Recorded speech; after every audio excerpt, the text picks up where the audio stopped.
Growing up, I was an only child, and I went to a Montessori school where you get to teach yourself and learn at your own pace. Middle school is a rough time for everyone, but for me, it was much worse than that.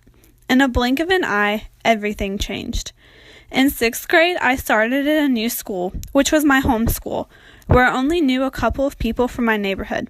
Having to sit in a desk all day was a rough thing for me to learn how to do, since I was accustomed to being able to roam around all day and learn what I wanted to whenever I wanted to. That year, they had to add trailers to the school, so our grade was split up. I made friends with a couple of people in my class who we did everything together. In the blink of an eye, everything changed. That year brought so much pain. My dad's emotional abuse started affecting me in ways it had never before. I would cry all the time. My mom knew that divorce was coming, but the question was when. With the help of my guidance counselor at school, I joined this group where I met once a week to talk with other students whose parents were divorced. It was a new experience for me because it was something that I never knew other kids went through. But in the blink of an eye, everything changed. I started focusing more on swimming than school because swimming was the one thing in my life that my dad hated. The dedication I put into swimming paid off, though.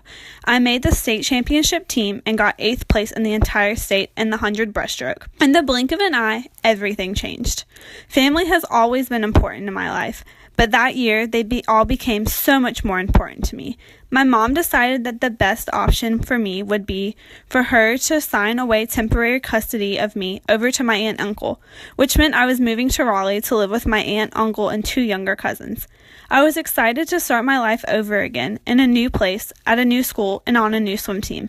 But a couple of weeks before I was about to move, my grandparents decided that wasn't the best option for me, so they came up with the money to help my mom and I leave my dad.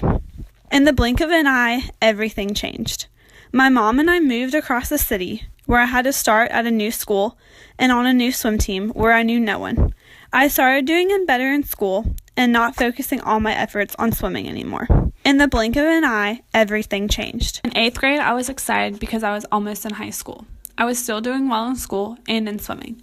I started open water swimming and I loved it so much. I made tons of friends on my team and we traveled North and South Carolina swimming and attending each other's birthday parties. Just when I thought everything was going great, in the blink of an eye, everything changed. At spring break, I was volunteering at a triathlon where I was at the finish line handing out medals when a big gust of wind came through and knocked the finish line over.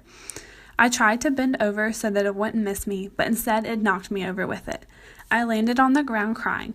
I was rushed to the hospital where the doctor told me that the bump came out so I'd be fine and sent me home with some sleeping medicine.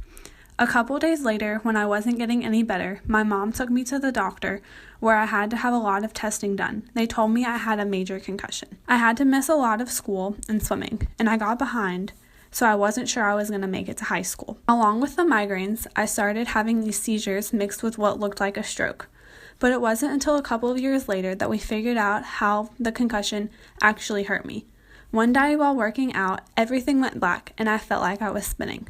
When I went to the doctor, I found out that not only did I have post-concussion syndrome, but I had no peripheral vision and I couldn't read properly. Thanks to my mom and my wonderful grandparents who are not only helping me pay for school, but who have also been paying thousands of dollars a month to help me be able to read.